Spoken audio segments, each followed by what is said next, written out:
Bonjour, bienvenue sur le podcast Revenir à soi avec Joa, un espace de méditation et de réflexion inspirant une vie plus joyeuse et plus consciente. Merci de prendre ce temps pour toi. Bonne écoute.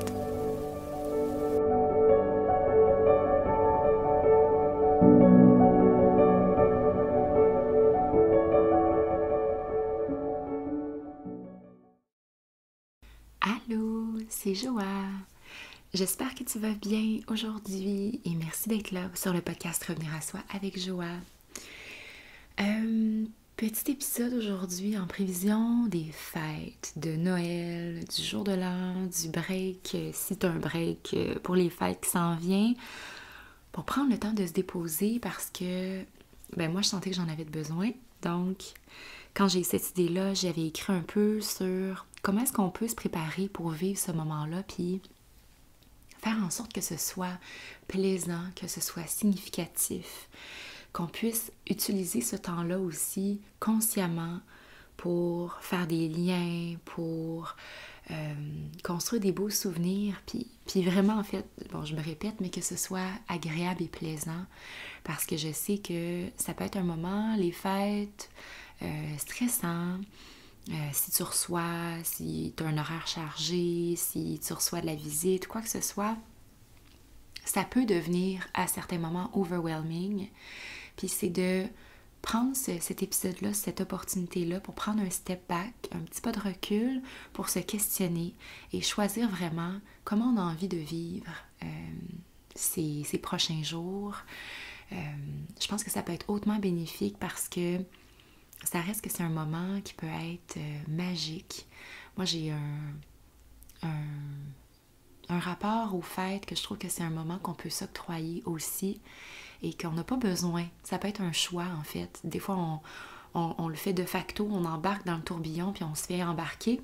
On a l'impression qu'on se fait soulever puis qu'on n'a plus de ground, on n'a plus de sol stable sous nos pieds. Mais ça n'a pas besoin d'être comme ça. Alors, voyons à travers cet épisode-là quelques pistes de réflexion, quelques éléments pour nous aider à vivre les fêtes un peu plus en conscience. Alors, merci d'être là aujourd'hui. Ça s'en vient dans quelques jours et ça arrive en fin de semaine, en fait. Moi, je travaille jusqu'à vendredi, puis je sens que il me reste encore des choses à faire. Je parle pour moi, il me reste encore des petites commissions à faire, un échange de cadeaux à finaliser. Puis je me dis, je vais finir de travailler vendredi, puis j'ai l'impression que rapidement, ça pourrait être, OK, what's next? Puis enchaîner les actions à la chaîne. Ce moment-là, en ce moment, il est important pour se permettre de se déposer puis de se dire, OK, je me ground, je m'enracine, je m'ancre. Qu'est-ce qui est important? Qu'est-ce qui est vraiment important au final? Quelles sont les actions que je peux mettre plus d'emphase et quelles sont les autres que je peux juste lâcher prise? Parce que c'est ça au final, tout peut devenir une priorité pour tout le monde si ça vient de l'extérieur, mais quand que toi, on se questionne soi-même pour se dire, moi, c'est quoi, où est mon focus, puis qu'est-ce que j'ai envie d'en faire, c'est là qu'on peut sélectionner, prioriser, puis même laisser certaines choses aller complètement. Puis l'essentiel, je pense que c'est de s'écouter. C'est aussi une période, je pense, de choix, de qualité, où est-ce qu'on peut se permettre de ralentir. Puis j'en parlais avec d'autres personnes récemment. C'est un moment important pour être capable de repartir l'année après ça. Ah oui, avec intention, avec du bon pied, mais avec une énergie nouvelle. On a accumulé à travers cette année aussi beaucoup d'émotions, plein de choses qui se sont passées. C'est comme le moment de décanter aussi. Puis je pense que c'est important de le prendre, de se donner de l'espace aussi, de ne pas trop corder dans la mesure du possible pour se donner du temps pour ralentir. Donc, voilà un peu l'intention, les thèmes que je vais aborder aujourd'hui. Et surtout, dans comment est-ce qu'on peut être présent dans ces moments-là. Comment est-ce que je peux être avec les gens? Parce que moi, ce que je trouve le plus intéressant et le beau avec cette période-là, c'est comment on peut connecter et reconnecter avec les gens Puis si on reste dans notre tête parce qu'on a le menu, le planning, les cadeaux, tout ça, ben ça nous empêche d'être vraiment pleinement présent pour connecter. Et je pense qu'à ce moment-là, on passera à côté de l'essentiel des fêtes. Fait que voilà. Alors déjà, prends un moment pour te poser. Prends cette occasion-là pour te déposer, pour relâcher les épaules, pour sentir que déjà tu peux arriver dans ton espace et être à l'écoute de toi. Qu'est-ce que tu as envie? Qu'est-ce qui t'appelle? Puis nonobstant toutes les obligations, toutes les choses qui viennent de l'extérieur, l'école, les activités scolaires, les choses que tu penses que tu dois faire, qu'est-ce que toi tu as envie? C'est quoi ton feeling cette année? Sur comment, qu'est-ce que ça représente pour toi, cette période-là? C'est quoi qui ferait en sorte que ça serait une période des fêtes qui serait réussie? Comment tu as envie de te sentir au 3-4 janvier, quand que Noël, le jour de l'an seront passés? C'est quoi l'état dans lequel tu as envie d'être? Puis mon guess, c'est que ça ne nous tente pas d'être échevelé, fatigué, puis en fait épuisé de cette période-là. Vois comment ça résonne. Pour ma part, je le sais que ce que j'ai envie, c'est de sentir que oui, j'ai pris un moment pour me déposer, mais pour profondément connecter avec mes proches, avec la famille, avec des amis. Un équilibre entre activité sociale, mais aussi du temps pour moi, pour décanter, pour intégrer 2023. Puis me préparer à passer à la nouvelle année. Puis ça, dans un prochain épisode, on fera ça ensemble. La préparation, un peu cette rétroaction-là sur cette rétrospective de cette année pour pouvoir mieux passer dans la prochaine. Laisser aller aussi ce qui appartient à 2023 pour arriver léger, légère dans la nouvelle année. Donc voilà, qu'est-ce qui résonne pour toi? Qu'est-ce que ça signifie pour toi? Puis c'est quand que on est capable aussi de se délester de nos attentes. Parce que des fois, ça peut être, c'est là que le stress devient grand, c'est quand on vit dans nos attentes. Nos attentes, que tout soit parfait, que tout soit d'une certaine manière pour faire plaisir. Mais on n'a tellement pas, puis ça, on dirait que j'ai envie de le rappeler, on n'a aucun contrôle sur la satisfaction des gens. À quelque part, ça leur appartient. Puis au final, les gens qui sont avec nous pour les fêtes, ben ultimement, ils veulent ton bien. Fait qu'ils veulent pas que tu t'arraches la tête, les cheveux, puis que tu te fasses de l'urticaire avec cette période-là. Ils veulent que ce soit plaisant, ultimement, eux aussi. Ils veulent pas que tu t'en rendes, que ça t'épuise ou que ça ait un impact négatif. Fait que gardons ça en tête. Puis, c'est en étant là, avec nos proches, en étant capable de connecter, puis en ayant l'esprit assez libre pour le faire, que je pense que ça va être un moment qui va être réussi. Alors,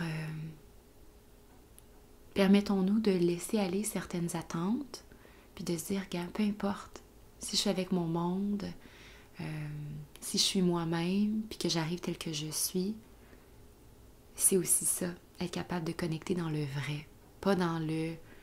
Si tout le monde, on projette quelque chose qui est une image qui est fausse, une fausse joie, une fausse énergie qu'on n'a pas, ben, ça vient créer certaines distorsions aussi dans nos échanges, puis c'est pas nécessaire.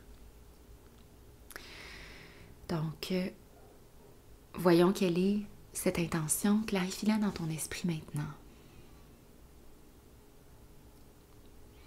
Imagine comment tu vois la soirée souper de Noël ou la soirée qui est prévue prochainement. Et imagine l'état dans lequel tu vas être. Si en ce moment tu te sens détendu, tu te sens là, tu te sens connecté à toi-même, vois comment, imagine-toi demeurer dans ce même état de connexion à toi-même, dans le moment présent, cette visualisation-là qui va déjà te permettre de préparer le terrain pour que quand ce soit vrai, tu te dises « Hey, j'ai fait comme une répétition mentale, puis je sais que c'est possible. »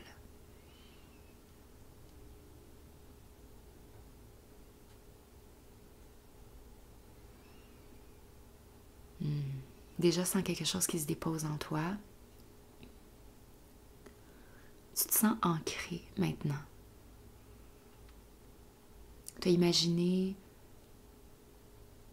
ces moments de connexion. Tu as identifié comment tu as envie de terminer l'espace des fêtes, dans quel état également. Donc, on va ensemble choisir et réfléchir à comment faire pour que ça puisse être en cohérence, en concordance avec tes objectifs. Parce que ça n'a pas besoin d'être un torrent ou un ouragan de festivités, d'activités sociales, puis qu'à la fin, tu as juste l'impression que tu as été capable de tenir debout puis passer à travers. Ça n'a pas besoin d'être ça. Alors, si on pense justement dans cet élan de tout ce qu'on peut aller chercher dans ces moments de connexion, ça commence en étant pleinement présent avec ces gens. Pose-toi la question, c'est qui les personnes avec qui tu as envie de connecter pendant les fêtes? Quels sont les moments que tu as envie de créer? Où tu peux observer les détails, des expressions faciales, de connecter vraiment avec les personnes, où elles en sont, des membres de ta famille, des amis. Même si c'est des amis qui sont loin, qui dans ta tête te vient à l'esprit maintenant puis que tu te dis « Hey, je pourrais juste écrire un mot à cette personne-là pour dire que je pense à elle. »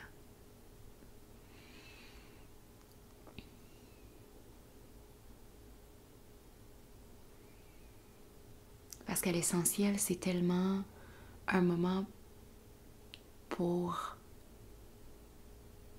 reconnecter à la gratitude d'être entouré, de témoigner de ton appréciation, de ton amour pour les personnes qui font partie de ta vie. Moi, je pense que c'est ça le plus beau des cadeaux, qu'on s'offre et qu'on se partage.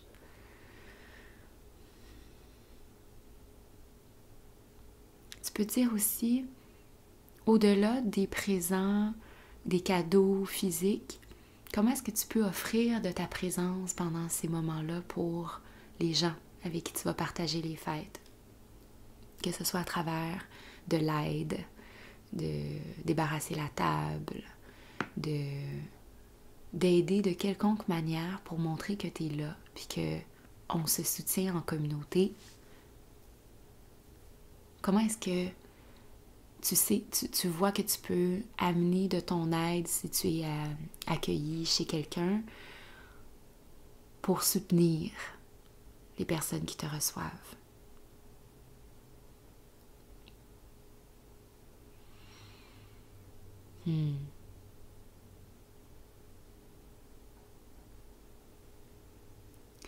Fait que déjà, ces réflexions-là qui nous amènent dans les liens, dans le on est ensemble dans l'instant. Puis je pense que ça va être ça. La clé d'un temps des fêtes réussi pour moi, c'est quand on peut faire abstraction des attentes qu'on a, puis qu'on peut vraiment connecter dans la réalité. Qu'on peut vraiment être là si on fait des jeux ou si on fait juste être ensemble dans le moment présent, puis on connecte avec ce qui est là. On a toute l'image de quelqu'un où on s'est fait recevoir, puis que la personne qui nous reçoit est tellement pressée, puis est tellement dans « Oh mon Dieu, il faut que je fasse ça, il faut que je fasse ça, il faut que je fasse ça », puis elle n'est pas avec ses gens. Puis on est comme... Il y a comme un feeling qu'on passe à côté de quelque chose. Que où est-ce que l'attention est mise, c'est pas ça qui est important. C'est pas le menu élaboré à la Ricardo 3 fois par jour, livre de recettes, whatever. C'est pas ça, l'esprit des fêtes. on pourrait manger des sandwichs ou ballonnés, ou whatever. On pourrait manger, peu importe en fait. Le moment de connexion, c'est tellement, pour moi, c'est ça qui il devrait être plus valorisé encore plus que tout ce qui est autour. C'est intéressant, c'est le fun de mettre son intention dans un repas des fêtes qui est bien fait. Mais à partir du moment où ça devient une lourdeur, on peut se poser la question, est-ce que c'est la bonne chose pour moi? C'est juste ça. Si ça te tente de faire un menu élaboré parce que c'est ça que tu files puis que tu as envie de mettre de ton énergie, mais c'est parfait, fais-le. Prends ton temps pour investir ça, tout de toi. Puis après ça, ben, passons à autre chose pour en profiter avec les convives. Aussi, pour en profiter avec les convives, je crois que une petite réflexion que j'avais envie de déposer ici, c'est de laisser les cellulaires de côté. Lorsqu'on arrive, de soit le laisser dans notre sac, peut-être avoir une boîte ou les mettre ensemble. Il y a peut-être des moments clés où est-ce qu'on va vouloir prendre des photos, mais d'avoir le cellulaire proche, ça l'envoie tellement un message, puis en même temps, de le mettre de côté complètement, ça l'enlève toutes sortes, tout type de distractions. Ça, je pense que ça peut être un outil qui est intéressant à certains moments, pour connecter, pour aller chercher de l'information, mais dans ces réunions-là de famille, c'est pas utile. Au contraire, ça peut être un frein aux connexions. Donc, laissons-le de côté. Ça va nous aider à être encore plus présents avec nos gens.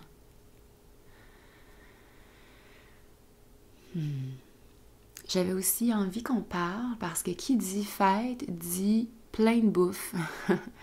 Donc, être capable de s'écouter puis de revenir à soi dans toutes les festivités, même si tout a l'air bon, pour se demander, est-ce que je vais être bien? Est-ce que j'ai encore faim?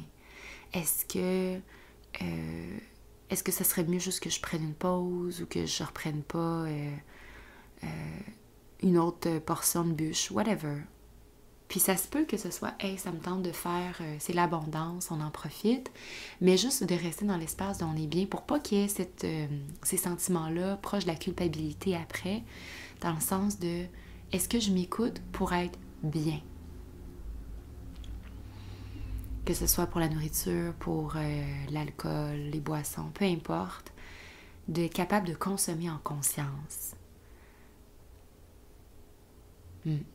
Pour rester dans une zone où on va être bien, puis on va pouvoir être encore la meilleure version de soi-même.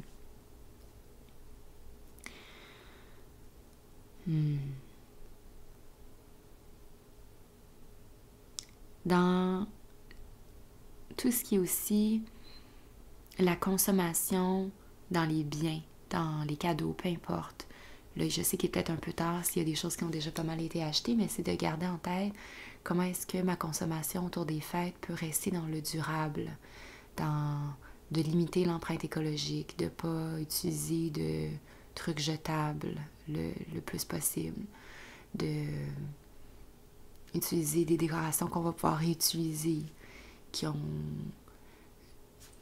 il y a même des emballages aussi qui peuvent être réutilisables, ce genre de choses-là. Juste de se dire, OK, comment est-ce que ça peut être un moment dans l'année qui sonne beaucoup avec consommation, comment est-ce qu'on peut consommer avec conscience et être aussi sensible aux impacts environnementaux, financiers aussi, parce que c'est toutes des choses qu'on achète. Comment est-ce que on peut réduire notre empreinte de ce côté-là?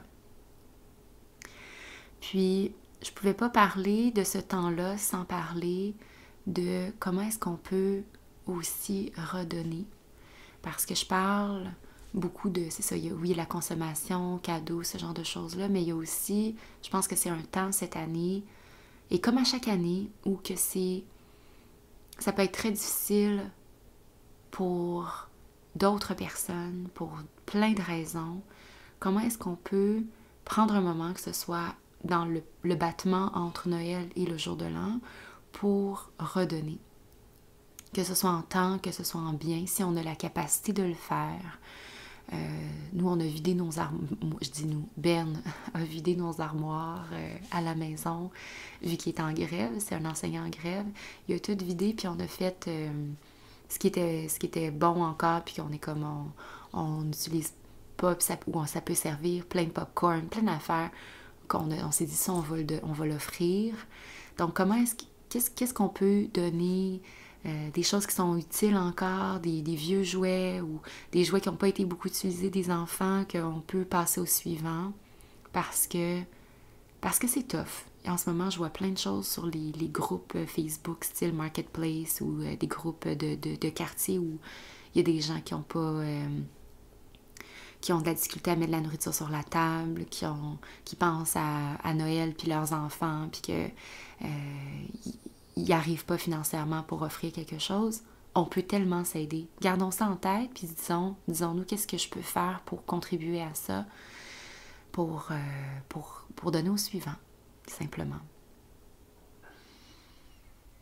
Puis, je pense qu'il y a rien comme la chaleur humaine. Comme prendre le téléphone puis appeler un grand-parent, une personne qui vit seule. Parce que aussi, mon expérience, c'est sûr que j'en parle parce que mon expérience par rapport aux fêtes, ben ça m'appartient, mais je sais que c'est pas la même chose pour tout le monde. Je garde en tête que ça peut être un moment qui peut être très difficile si c'est une période qui est vécue en solitaire. Prenons un moment pour ouvrir nos œillères plus larges que nos devis et se dire, est-ce que j'ai des personnes autour de moi qui vivent seules, que je pourrais juste prendre un moment pour connecter puis dire, hey, j'ai une pensée pour toi, je pense à toi, est-ce que tu peux aller visiter cette personne-là pendant les fêtes, si c'est possible, ou juste de témoigner que tu es là et que tu as pensé à cette personne-là. Ça peut être tellement... Tu n'as pas idée à quel point ça peut changer quelque chose. Je pense que c'est ça.